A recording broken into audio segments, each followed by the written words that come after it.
महापुरुषों के अनुभवगम्य वचनों के श्रवण और मनन और आचरण में उतारने से हमारा परम कल्याण होता है। महर्षि अत्रि जी, अनुसुईया जी के पति अत्रि जी, उनके वचन, इहैवात्तं वसुप्रीत्यै प्रेतवै कटुकोदयम् तस्मान्न ग्राह्यमेवैतत् सुखमानन्त्यमिच्छता।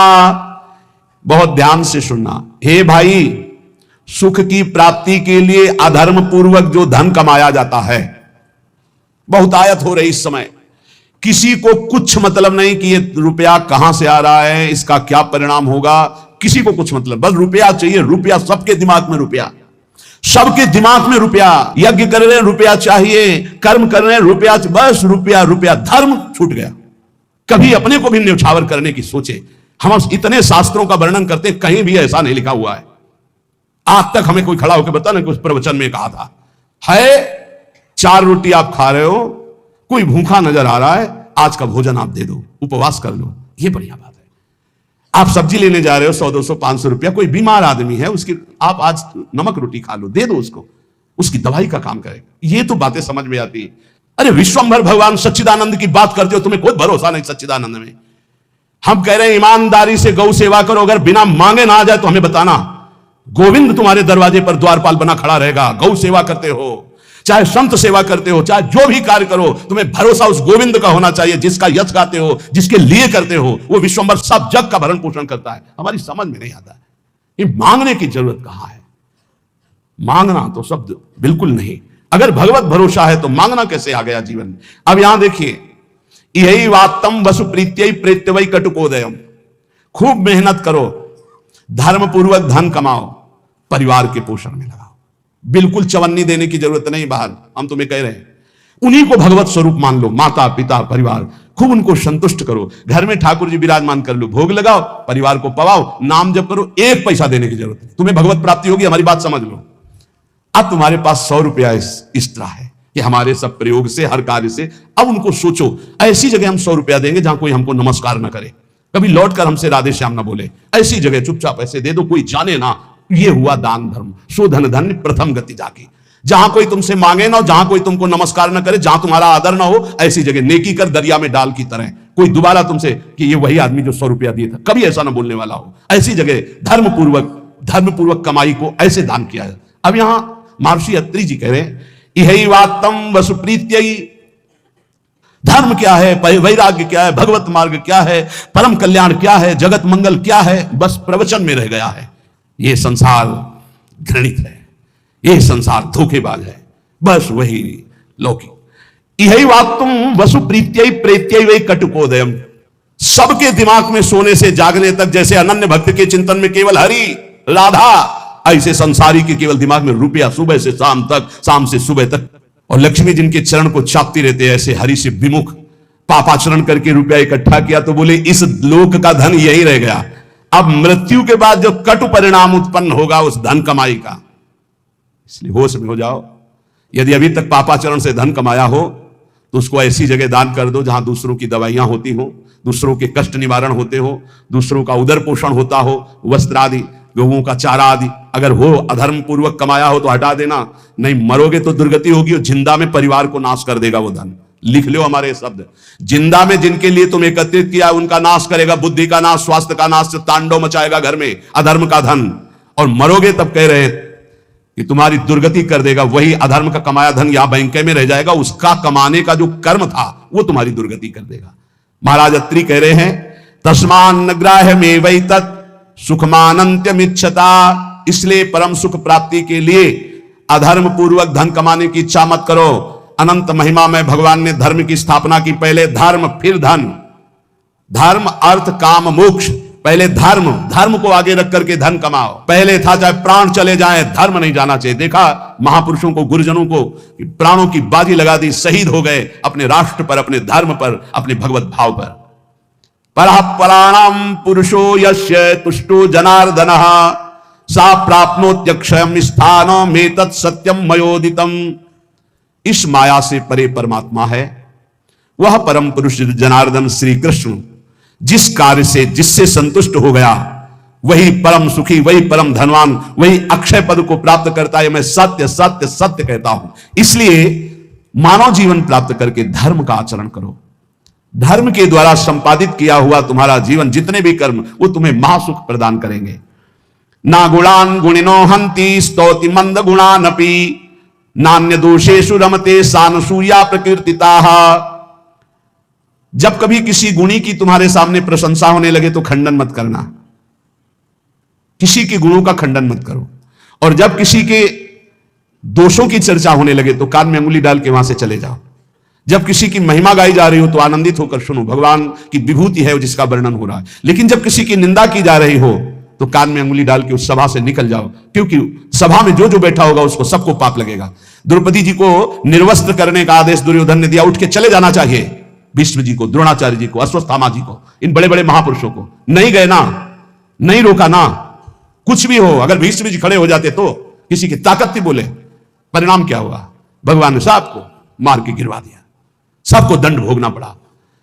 जिस सभा में शास्त्र निंदा हो रही हो, संत निंदा हो रही हो, भगवत भक्त निंदा हो रही, धर्म की निंदा हो रही हो, आपकी सामर्थ्य है तो उसकी जबान बंद कर दो, नहीं तो कान में अंगुली डालो, उठ के चले जाओ। उत्तम बात यही, कान में अंगुली डालो, उठ के चले जाओ, क्योंकि सामर्थ्य की बात कानून विरुद्ध हो जाएगी। कुछ भी करना कानून के विरुद्ध होगा।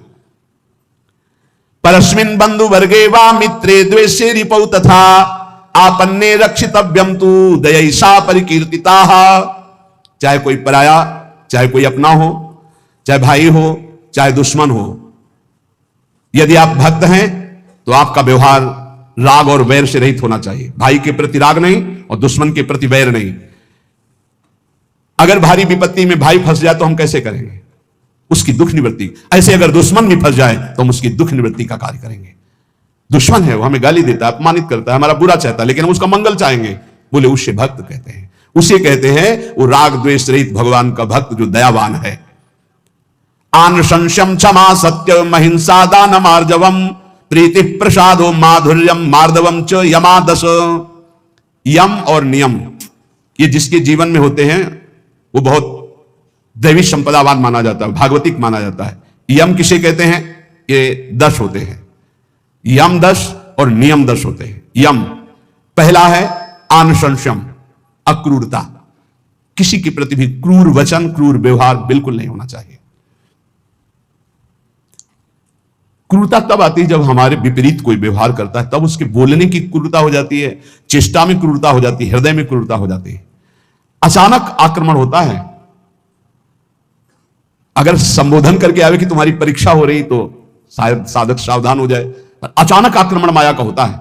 वो संभल ही नहीं पाता कि मेरी परीक्षा हो रही, और वो क्रूर बोल देता है, क्रूर कर्म कर देता है, क्रूर चिंतन कर देता है। इसका मतलब यम कमजोर है, यम नियम में वो कमजोर है। पहला यम है अक्रूरता। न वाणी में क्रूरता हो, न शरीर में चेष्टाओं में क्रूरता हो, न मन में क्रूरता हो, अक्रूरता। दूसरा है क्षमा। सबसे बड़ा बल है क्षमा। कोई कितना भी कैसा भी व्यवहार करे, क्षमा बल से उसे जीत लेना चाहिए। तीसरा है सत्य। सत्य के समान कोई दान नहीं, कोई पवित्रता नहीं, कोई बड़ा अनुष्ठान नहीं। वाणी से सत्य बोलने का नियम बना ले। कलिकाल है, इतना झूठ का बोल बाला है, पूछो मत। झूठ है झूठ, औरों से तो और जाने तो गुरु जी से झूठ। कई बार कहा है कि एक घर तो छोड़ दो गुरुदेव का, कम से कम उनके सामने तो सत्य बोलो। एक क्षण में उनसे भी झूठ, और जबकि पता है कि उनको पता हो जाएगा, फिर भी झूठ बोल देना। अरे भाई, फांसी थोड़ी लग जाएगी, डांट लग जाएगी, गुस्सा हो जाएंगे, पर हम सत्य बोल देंगे तो हमारा अपराध क्षमा हो जाएगा। सत्य एक जगह तो नियम ले लो तो सब जगह धीरे धीरे फिर भाव मानी संख्या से सवाल हल हो जाएगा। एक जगह सत्य बोलना शुरू कर दो। वाणी में सत्य बोलना, ये यम का नियम। अक्रूरता, क्षमा और सत्य। हमारा जब वाणी में सत्य होगा तो आचरण भी सद आचरण होंगे, फिर हमारा विचार भी सद विचार होगा, और संग भी सदसंग होगा। यम अगला सत्य के बाद अहिंसा। किसी की भी हिंसा न करना, न मन से, न वचन से, न कर्म से। सत्यम, अहिंसा और दान। सुधन धन्य प्रथम गति आकी दान। बस दान का तात्पर्य इतना ही समझ लो, अहंकार रहित त्वदीयम वस्तु गोविंदम तुभ्यमेव समर्पये। हे प्रभु, आपके द्वारा दी हुई वस्तु तो ये परिवार से थोड़ा, हमारे परिवार भर के लिए इतना प्रयोग हो गया, 10 रुपया बढ़े, बस ऐसा। ये हमने कहीं नहीं सुना। गरीब आदमी अगर एक बछिया दान करता है तो एक राजा 1 करोड़ गाय दान करे स्वर्णिम आभूषणों से अलंकृत करके, तो उस गरीब आदमी की बचिया के बराबर नहीं होगा, ध्यान रखना। जो गरीब होकर के दान करता है उसका विशेष महत्व होता है। उसकी 4 रोटी उसके पूरे जीवन के कमाई मेहनत से, और तुम 4 करोड़ ऐसे, तो उसकी रोटी के बराबर नहीं हो सकता है। इसलिए दान का विशेष महत्व धर्म द्वारा कमाया हो। जैसे एक बार हमने सत्संग में बताया था दान के विषय में, सेतुआ यज्ञ का मुदगल ऋषि, वो कभी किसी से दान नहीं लेते थे, तो शीलोंच वृत्ति के द्वारा वो अपना उदर पोषण करते। सील कहते हैं जो किसान अपना खेतों से अन्न का अधिकार ले चुका है, अब वो ऐसे खेत उनमें जो दाने बाली पड़ा है उसे बिन लेना। उंच कहते हैं जो बाजार में जहां अन्न की बाजार लगी वो उठ चुकी है, इसके बाद जो दाने गिरे उनको उठा लेना। तो वो ऐसे 2-4 किलो सब मिला करके होता होगा, उससे 12 महीना सतुआ बना लेते थे और उसको थोड़ा थोड़ा 12 महीना और उसी से तप करते थे। एक दिन वो सतुआ पिसा के रखे ही कि इतने में परीक्षार्थ के लिए भगवान अतिथि रूप में, बहुत भूखा हूं हे ऋषि, क्या हमारे उदर पोषण की व्यवस्था हो सकती है?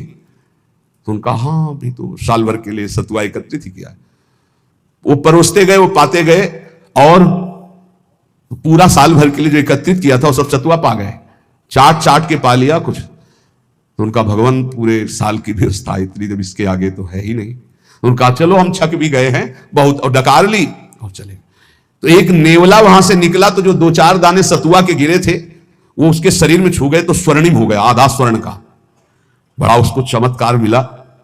तो जब सुना महाराज युधिष्ठिर की राजसूय यज्ञ हो रही, इतनी बड़ी ब्रह्मा शंकर आदि बड़े बड़े महापुरुष, स्वयं भगवान सच्चिदानंद श्री कृष्ण द्वैपायन व्यासदेव जी सब विराज, तो नेवला पूरी पंगतों में लौटता हुआ घूमता, कहीं स्वर्ण का नहीं हुआ। तो भगवान श्री कृष्ण के पास से निकलकर महाराज युधिष्ठिर वहीं बैठे थे।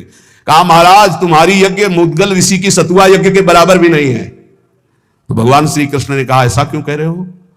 आज तक किसी चक्रवर्ती सम्राट ने ऐसी यज्ञ नहीं की जिसमें स्वयं मैं विराजमान हूं और सब मेरी विभूतियां विराजमान है और सब शास्त्रीय पद्धति से हो रही, तुम ऐसी निंदा क्यों कर रहे हो महाराज राजसूय यज्ञ की युधिष्ठिर की?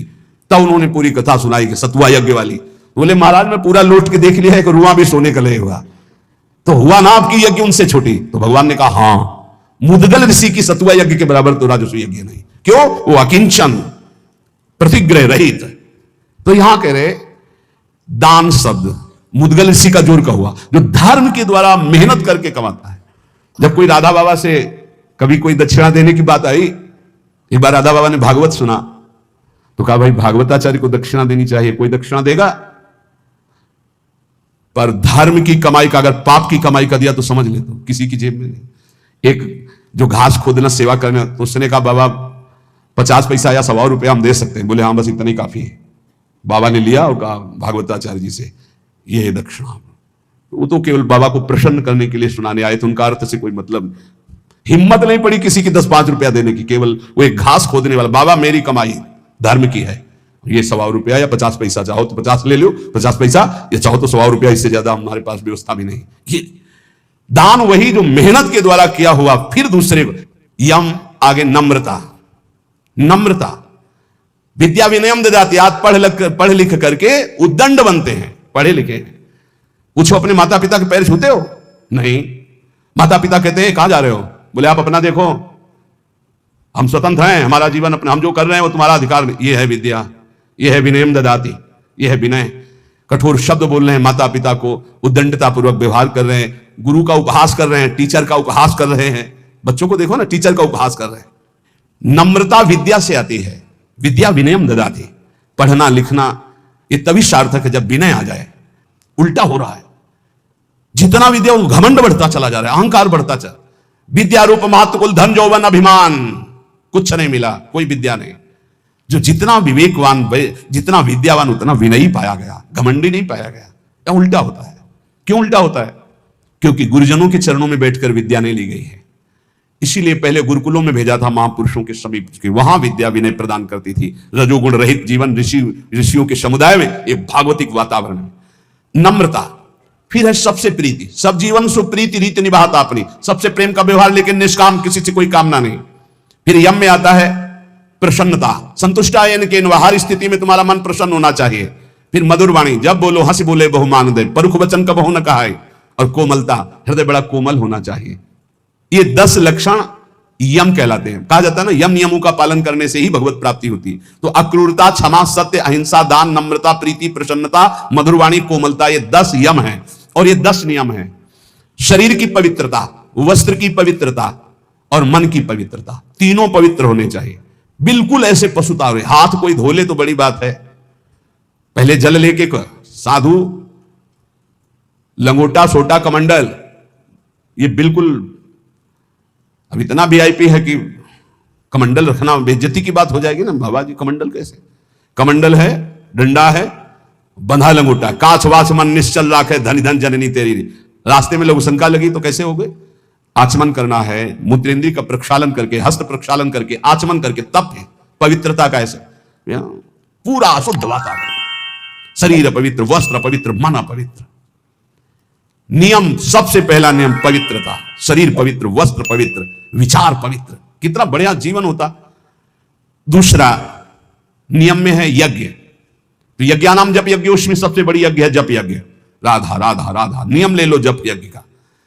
नियम में तीसरा है तप। अपने धर्म का पालन करते हुए जो आपको कष्ट मिलता है उसको सहना तपस्या कहते हैं। जैसे आप प्रातःकालीन बेला में, प्रातःकालीन क्या, अर्धरात्रि वेला में जगते हैं। प्रातःकाल तो 4 बजे से होता है, यहां तो अखंड कीर्तन ही चलता रहता है। पर रोड में हम जब 2 सवा 2 बजे उतरते हैं तो 10-20 हजार लोग खड़े होते हैं और सब साधक जन सेवा में रहते हैं। तो इसका मतलब 1 बजे जगे होंगे, तब तो वहां सेवा में पहुंचे। और वो लोग तो हो सकता है कोई 12 बजे से खड़ा हो, कोई 11 बजे से, कोई 1 बजे से। अब जो नींद नहीं लिया, जो कष्ट से, इसे तपस्या के, इससे पाप क्षीण होते हैं, इससे बहुत लाभ प्राप्त होता है। ये बाहरी तपस्या है। समय से स्नान करना, चाहे गर्मी हो चाहे सर्दी हो, समय से अपनी दिनचर्या में आना, चाहे जितना कष्ट हो, ये बाह्य तपस्या में होता है। भोजन आदि ना मिल पाना, फिर भी अपनी दिनचर्या करना। और आंतरिक तपस्या मानी जाती है काम, क्रोध, लोभ आदि को सहना। इनको सहना आंतरिक तपस्या कहे। इन तपस्याओं के अलावा और भी बहुत सी तपस्याओं का वर्णन, पर वो खास बात नहीं। आए हुए वेग को सह जाए सो महात्मा, काम के वेग को, क्रोध के, लोभ के, मोह के वेग को जो सह जाए, ये सबसे बड़ी तपस्या। नियम पवित्रता, नियम जप, नियम तप, कष्ट सहने का स्वभाव, नियम दूसरों को सुख देने का स्वभाव। आओ बैठो बैठो, मृदु भाषण। आप जल पिएंगे? अच्छा, श्री जी का कुछ भोग लगा, आप थोड़ा प्रसाद पा लीजिए। मृदु व्यवहार, सरल व्यवहार। स्वाध्याय नियम, आपका नियम होना चाहिए स्वाध्याय का। ये नियम के अंतर्गत आते। स्वाध्याय नियम पूर्वक। और नियम जनेन्द्री का निग्रह अर्थात ब्रह्मचर्य। नियम में ब्रह्मचर्य व्रत बहुत जोर की बात। गृहस्थ है तो संयम पूर्वक विरक्त है। जनेन्द्री का संयम ब्रह्मचर्य और मौन व्रत, वाणी का मौन व्रत, ये नियम। और अल्पाहार का नियम या उपवास का नियम। बहुत बड़ा भजन में इसका प्रभाव पड़ता है। आपका अधिक भोजन पाने से जो भजन में शक्ति लगनी चाहिए वो भोजन पचाने में लगती है, इसलिए भजन में रुचि नहीं होगी। ध्यान रखना, या तो अल्पाहार और या फिर कभी कभी उपवास, पर सेवा नहीं छोड़ना। श्री सुदामा दास जी महाराज सुदामा कुटी के स्वयं आटा मांग कर लाते, स्वयं उपला बिनते, फिर रोटियां बनाते, फिर संतों को पवाते। उनकी मेहनत ऐसा रंग लाई कि तब से लेके आज तक शास्त्रों संतों की सेवा ऐसे होती रहती है। अपरिचित कोई भी संत जाए, पाए और बना रहे, बारंडा बड़े बड़े बने, आसन लगाए, 10-5 दिन खाए पिए पड़ा रहे, आज भी वो सेवा चल रही। संत सेवा अगर मिल जाए, परोसना है, पत्तल उठाना है, पोछा लगा, ये अहोभाग्य समझा जाए। इसको ऐसा ना समझा जाए कि एकांत में बैठकर भजन करना ज्यादा अच्छा है, लेकिन इनके बीच नहीं। मन की गति को संभाल पाना बहुत कठिन है। आज एकांत के लिए, भजन के लिए कर रहा है, कल एकांत के लिए, भोग के लिए कहेगा। इसका कोई विश्वास नहीं। गुरु प्रदत्त दिनचर्या को कभी ना तोड़ा जाए और 10 वर्ष एक ही दिनचर्या चलाई जाए, मन शांत हो जाएगा, अपने आप देख लेना। यह नियम है। अल्पाहार नियम बना लो अल्पाहार का। एक साधु की, साधक की दिनचर्या भोजन की होनी चाहिए। इतनी रोटी, इतना चावल, इतनी सब्जी, इतना दाल, नियम है, उतना ही पाना है। कुछ भी हो, अच्छे से अच्छा पदार्थ हो, एक नियमावली भोजन की होनी चाहिए। और स्नान 3 बार, ब्रह्मचारी 3 बार स्नान होना ही चाहिए। 24 घंटे में 3 बार स्नान। वो शरीर सुख के लिए नहीं, जैसे आप सोने जा रहे हैं तो कोई स्नान करते हैं, नहीं, कदापि नहीं, दिनचर्या के विरुद्ध नहीं। एक प्रातः जो अभी 1:30-2 बजे हुआ, और एक पुनः अगर आपका दिनचर्या का क्रम में 8 बजे, 9 बजे, 10 बजे जैसे स्नान का हो, फिर एक सायं 4 बजे, 5 बजे, बस। अपने का तो 2-3 घंटे बाद ही पुनः स्नान होता है। फिर सायं होता है। 3 स्नान जीवन हो गए, 3 स्नान जीवन। अगर कहीं पेट खराब हो गया तो जय बार फिर अर्ध स्नान करना ही करना है। ये 10 नियम और 10 यम ये साधक के जीवन में होने ही चाहिए। नियम पवित्रता का, जप का, तप का अर्थात कष्ट सहने का, दूसरों को सुख देने का, स्वाध्याय करने का, ब्रह्मचर्य का, मौन का, उपवास का, स्नान का, ये नियम होने चाहिए, नियम होने चाहिए। इसमें यह नहीं देखा जाता स्नान का कि शौच लगी है तो ठीक है, शौच नहीं लगी तो चलो नहीं करते स्नान, इसका नहीं। एक नियम अपने लोगों की दिनचर्या रहे। यहां तो बाथरूम, शौचालय, गंगा किनारे जब शीत वायु चल रही तब 3 बार स्नान, और पूरी जटाओं के सहित। ये जो घंटों जटाओं से गंगा जल गिरता रहता था, ऐसे टपकता रहता, पूरा शरीर कांपता रहता। वहां ये थोड़ी देखना है कि शरीर को क्या हो रहा है, वहां भगवत प्राप्ति करनी है। आगे कह रहे हैं महर्षि विश्वामित्र जी की वाणी, निज अनुभव कह रहे हैं। कामम कामाय मानस्य यदि कामा समृद्ध्यति अथैनम अपरः कामो भूयो विद्यति बाणवत। हे भाई, सबसे ज्यादा पतन का कार्य होता है काम भोग। ये ऐसा विकल कर देता है भोग के लिए कि सब प्राणी को, पशु पक्षी मनुष्य देवता कोई नहीं, ये ऐसा विकल कर देता है कि रुक पाना बहुत कठिन होता है। फिर जहां उसको भोगा गया तो उसकी नवीन कामना, फिर नवीन कामना, फिर नवीन कामना। यदि कामा समध्यति तो अथैनम अपरः कामो भूयो विद्यति बाणवत। बाण के समान हृदय को बेधता रहता है काम, बार बार बार बार। इसलिए जिसको काम वेदना पर शांति प्राप्त करनी तो उसे भोगना बंद करना पड़ेगा। जैसे कुम्हार अपनी मटकी को खूब ठोक बजा के देख लेता है कहीं से फूटी तो नहीं, तब बाजार में रखता है, ऐसे ही भगवान और गुरुजन ठोक बजा के देख लेते हैं बिल्कुल पक्का, तो जा अब जा, तुझे माया त्रिभुवन में त्रिकाल में भी कभी परास्त नहीं कर सकती। देखो एक चीज ध्यान रखना, गुरुजनों की आंतरिक वृत्ति को पहचानना चाहिए, इनकी इच्छा क्या है, गुरुजनों की इच्छा को समझो। जैसे भगवान नाना प्रकार की भोग सामग्री सामने भेजेंगे तो आप सोचो कि भगवान के द्वारा ही तो भेजी हुई, नहीं। आपको देखना है भगवान की इच्छा क्या है, तो गीता पढ़िए, गीता जी में भगवान आप बोल रहे हैं ऐसा करो ऐसा ना करो। ऐसे गुरुजन जब बोलते हैं तो उनकी बात पकड़ो, इसके बाद वही सामग्री आपको देंगे, ये लो ये लो ये लो, तो आपको पकड़ना नहीं। आपने कहा था नहीं नहीं आप लीजिए खाइए, आप कह तो रहे लेकिन आपने कहा था कि नहीं खाना है, तो हम ही कह रहे हैं खाइए ना। हमें लगता है आपने कहा था कि नहीं खाना तो हमें नहीं खाना चाहिए, तो देख लो फिर तुम जैसा। अंदर अंदर वो खुश हो रहे हैं, शाबाश शाबाश, निकल जा निकल जा। नहीं मान लो आप खा लीजिए ना, भाई जी हमारा आपने कहा था नहीं खाना चाहिए, वो बहुत सुंदर चल रहा है, चलो भाई ठीक है। उस समय सोचिएगा नहीं कि नाराज हो रहे हैं, पक्की मानिएगा ये सिर्फ आपको ठोक बजा कर देखा जा रहा है। बहुत खुश है वो इस बात से कि आपने संसार के विषयों का त्याग भगवान के लिए किया। सच्ची मानिए, हृदय से आशीर्वाद होता है, हृदय से आह्लाद। बाहर से ऐसे हम भले कहते हैं यार हम ही तो कह रहे थे खा लेते ना, अब आप कह रहे हो तो, पर आपने ही कहा था कि बार बार उस बात को जो उन्होंने उपदेश किया है उस बात को याद दिलाता रहे। उससे क्या होगा, आप परिपक्व हो जाएंगे। कभी ये मत समझ लो जैसे आद्य गुरु भगवान शंकराचार्य जी मछली खाए तो और लोगों ने मछली, जो शिष्य थे, फिर कांच पिया, तो उनकी सामर्थ्य के बराबर हमारी सामर्थ्य, वो जो बोल रहे हैं उसको पकड़ो। ऐसा कई बार हुआ। राधाचरण जी से जब कहते इतनी तुम्हारी हालत ऐसी, आप चले जाओ, बोले डॉक्टर ने कहा दिल्ली ही आना पड़ेगा, तो उनका चले जाओ। तो उन्होंने कहा महाराज जी आपने सत्संग में कहा था कि प्राण चाहे निकल जाए वृंदावन से नहीं जाना। तो हम ही तो कह रहे हैं, नहीं महाराज जी आपने ही कहा था वृंदावन से नहीं जाना, तो अब नहीं जाएंगे। नहीं हम ही कह रहे हैं आप चले जाओ, आप यहां जरूर कह रहे हो लेकिन फिर सत्संग में आप फिर कहोगे कि धन्य है उसका जीवन जो मरणासन वृंदावन वास कर। महाराज जी अब नहीं जाएंगे हम। देख लो भाई, रोग भी वो जो सड़न हुई थी अपने आप ठीक हो गई, और इस समय श्री जी की सेवा में है। ये सब हितजू के महल में विराजमान है, सब हरिवंश महाप्रभु के श्री हरिवंश शरण जे आए, श्री वृषभान कुंवर नंद नंदन निज कर अपनी चिट्ठी चढ़ाए। न जातु कामा कामानाम उपभोगेन साम्यति, हविषा कृष्ण वर्तमेव भूय एवाभिवर्धते, कामान अभिलषन् मोहान न नरः सुख मेधते। जो कभी ये सोच लेता है कि एक बार भोग लूं मेरी इच्छा शांत हो जाएगी, बहुत धोखे में हो गया, दलदल में कूद गया।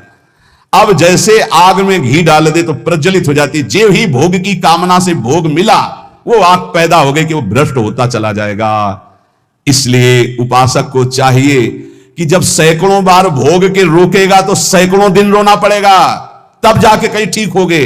उसका पाप भी बन गया, उसका अभ्यास बन गया, उसका स्वाद मिल गया, बहुत समय लगेगा। और पहली बार में ही यदि रोक लिया तो ऐसे चट से निकल जाओगे। इसलिए भोग की आकांक्षा उत्पन्न होने पर उपासक को पहली वृत्ति में ही रोक लेना चाहिए। यह ना सोचे कि भोग भोगने के बाद शांति मिल जाएगी, नहीं, ऐसे दलदल में फंस जाओगे, फिर निकलना मुश्किल हो जाएगा। इसलिए सत्य नार कहा प्रतपति सत्य तिष्ठति मेदिनी, तुम सत्य नियम धारण करो, सत्य बोलो, सत्य आचरण करो। सत्य के प्रताप से सूर्य तेजस्वी है, सत्य के प्रताप से पृथ्वी जल में नहीं डूब रही। सत्य सबसे बड़ा धर्म है, सत्य बोलने के बराबर कोई पुण्य नहीं है। सत्यवान चाहे तो स्वर्ग लोग जाए, चाहे ब्रह्म लोग जाए, जो चाहे वहां जा सकता है, जो चाहे कर सकता है। 1000 अश्वमेध एक आदमी करने वाला और एक आदमी केवल सत्य बोलने वाला तराजू पे तौला जाए तो सत्य बोलने वाला अधिक पुण्यशाली पाया जाएगा।